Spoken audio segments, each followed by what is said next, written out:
lá. Eu estava, não sei o quanto deu para ouvir, mas eu estava cumprimentando o vereador Reis pelo Memorial dos Aflitos, que foi tema, né, de muitas manifestações dele na tribuna. Quando eu vi a reportagem hoje na televisão, lembrei imediatamente do Reis, cumprimentar o prefeito por essa iniciativa e também por 2 decretos publicados no Diário Oficial, o 59.748, dispõe sobre a vedação do uso de técnicas de estrangulamento com qualquer parte do corpo ou tipo de instrumento pelos agentes da Guarda Civil Metropolitana. Parece até um absurdo que isso tenha que ser decretado, né? Que técnica de estrangulamento não é uma válida, recomendável para uma situação em que uma pessoa precise ser contida. Sim, existem situações em que as pessoas precisam ser contidas para que não façam mal a outras pessoas, para que não façam mal aos agentes públicos, até mesmo a si mesmas, dependendo da condição. Mas técnica de estrangulamento não deveria mesmo ser considerada um dos recursos de posição. Que bom que agora, por decreto, fica vedado o uso. Eu acho que existem vários outros protocolos de ação policial que precisariam ser revistos também. Eu não me conformo com o uso de bala de borracha contra a multidão. Bala de borracha, né, um projétil não letal, se bem que dependendo, né, da distância, do órgão atingido, mas, enfim, teoricamente, é armamento não letal.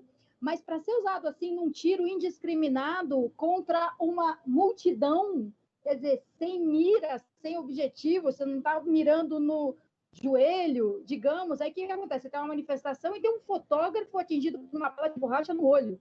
Existem muitas outras maneiras que a gente vê, protocolos, né, de forças de segurança, de como lidar com uma multidão, quando também essa multidão oferece riscos, quando tem uma conduta inadequada, perigosa, violenta, ameaçadora, sim, a polícia se depara com situações como essa, mas bala de borracha realmente não me parece algo que se justifique de alguma maneira como tentativa de conter uma multidão. A gente vê aí o uso de jatos d'água, né, para tentar lidar com condições dessas. E outro decreto do prefeito que eu também gostaria de cumprimentá-lo, aliás, essa semana já teve a criação da coordenadoria da população indígena na Secretaria de Direitos Humanos, e aqui também fica instituída a política municipal de prevenção e combate ao racismo institucional.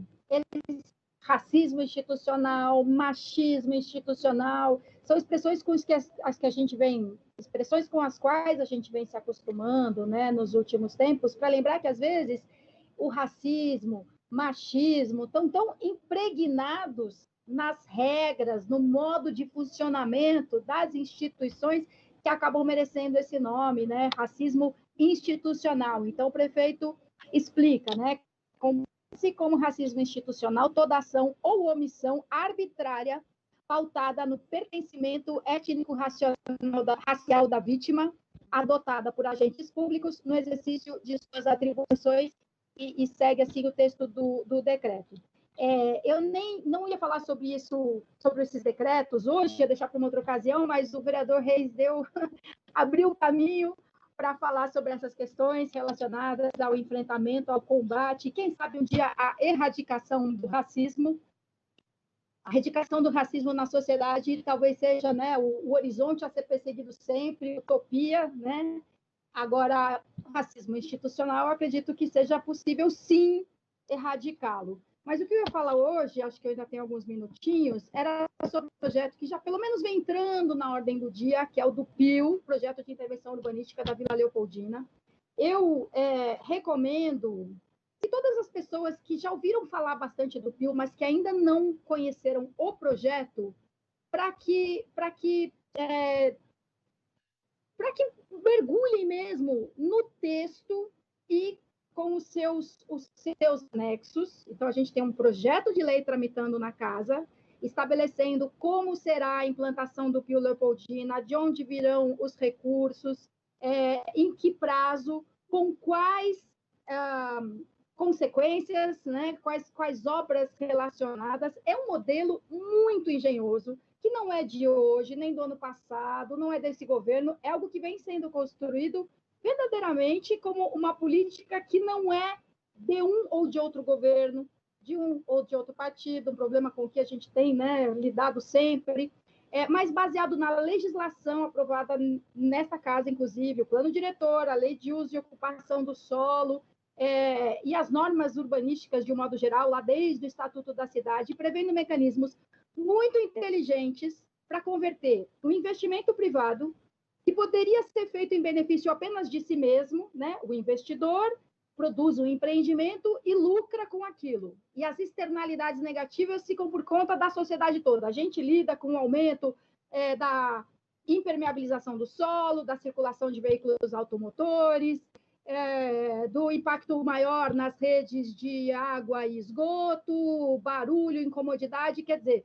o empreendedor, ele não tem nada de errado de ser empreendedor, mas o empreendedor investe e lucra, e só ele. E o impacto negativo, esse sim, é absorvido e dissolvido por toda a sociedade. Então, as operações urbanas e outros mecanismos, e agora o do PIO, são formas de você condicionar o lucro do investidor privado a um investimento também em melhorias para a coletividade. Então, no PIO se determina, por exemplo, o que é esse PIO, né? Esse projeto de intervenção urbanística? É uma leitura daquele território todo ali da Leopoldina, entre a CEAGESP, a Marginal, a Gastão Vidigal, né? Olhar para aquele território e dizer assim, bom, no que isso aqui precisa de intervenções no sentido de melhorar. Então, você tem ali duas favelas, uma em cima de um ramal ferroviário e uma em cima de uma rua, ou seja, estreitas, precárias, e estão ali há décadas já super consolidadas. Você tem um Singapura, que é um empreendimento, né, da época da Erundina, depois Maluf, assim, acho que foi concebido num governo e realizado mesmo no outro, enfim, do século passado, super deteriorado, com uma ocupação indevida das suas áreas comuns, com os prédios em si precisando de intervenções muito sérias. Aí você tem um terreno privado ali de grandes dimensões, que é onde se pode fazer, né, num primeiro momento, evidentemente, um primeiro investimento em empreendimento imobiliário. Muito bem, então, para fazer o investimento, para adquirir os CEPACs, né, o potencial construtivo adicional, esse dinheiro tem que ser direcionado para intervenções de melhoria no Singapura Madeirite, de realocação das famílias ali para habitação de interesse social, as famílias das duas favelas, e onde? Ali mesmo no território, elas não vão ser transferidas dali para a zona leste da cidade, como muitas vezes os empreendimentos habitacionais das últimas décadas fizeram. Foram criados a muitos quilômetros do centro, de modo a não atender a população que já tem ali suas relações de trabalho, de vizinhança, de amizade, escola das crianças, atendimento em saúde. Então, o PIO diz, muito bem, vocês têm interesse em fazer investimentos aqui, empreendimentos imobiliários, acima do que seria o potencial construtivo básico. Ok, quem quiser fazer isso vai precisar se comprometer com esta e aquela intervenção. Muitas pessoas fazem críticas ao projeto, algumas dizendo que não, assim, é engraçado, uma das críticas é no seguinte sentido: é bom demais para ser verdade, vocês são tontos de acreditar nisso? Falam nesses termos em relação, por exemplo, aos moradores das duas favelas, a favela do 9 e a favela da Linha, dizendo que eles estão sendo massa de manobra, que estão sendo ingênuos de acreditar numa proposta que, na verdade, é uma cortina de fumaça para esconder intenções escusas. Não, as intenções são muito claras.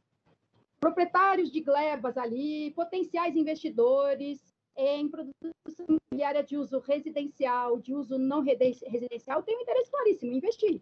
Como investiram, por exemplo, nos empreendimentos, nos grandes condomínios de alto padrão que foram erguidos ali na região nos últimos anos. Então, sim, existe o interesse do investimento privado em obter lucro ali na região. Existe o interesse dos moradores das favelas em finalmente serem contemplados com unidades de moradia de qualidade, em boas condições e no próprio território. Existe o interesse em reconfigurar o viário para que aquela gleba permita uma circulação melhor, principalmente de pedestres e de ciclistas. Existe a necessidade de desimpermeabilizar. Sim, são muitos interesses. E, assim, numa situação rara de confluência, os interesses estão alinhados. O interesse do setor privado em obter os benefícios a partir do seu investimento e o interesse do ente público, do governo, da municipalidade em canalizar esses investimentos e o interesse da população do território, que foi ouvida num longo processo participativo. Agora, ser ouvido não é sinônimo de ser contemplado. E aí muitas pessoas que foram ouvidas reiteradas vezes ao longo das audiências públicas manifestando a sua contrariedade, não tendo sido contempladas, consideram que não foram ouvidas e acabam recorrendo, por exemplo, a medidas judiciais para tentar barrar o andamento do projeto de lei. Então, eu realmente recomendo, sugiro, as pessoas que leiam o texto do projeto de lei muito cuidadosamente, muito atentamente, questionando mesmo, mas será que é isso aqui, nessa ordem?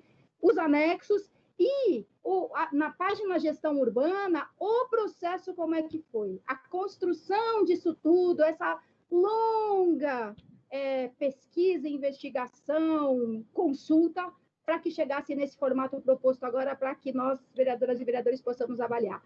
Muito obrigada pela atenção de todos, desculpem aí o exagero do tempo e um bom final de semana para todo mundo.